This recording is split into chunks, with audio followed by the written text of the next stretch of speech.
when you're setting up a business, you have to incur money up front to ensure that you're going to have a successful business. Well, if you bring an attorney in to make sure that your I's are dotted and your T's are crossed up front, then hopefully you won't incur litigation costs. And save other costs.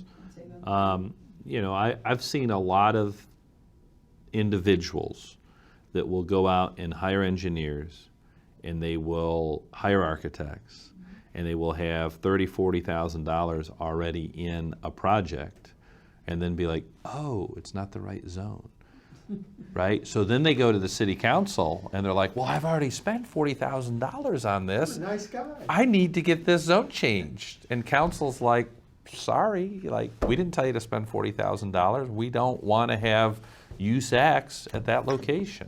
I think a lot of times people think that attorneys should only get involved if something's wrong, but sometimes it's easier if you bring us in before something's wrong so we can make sure that doesn't happen. It's getting confusing because we're seeing a lot of mixed use. That's what's hip now. Like if you look in Covington, you see a lot of buildings where there's businesses on the bottom and then there's apartments on top.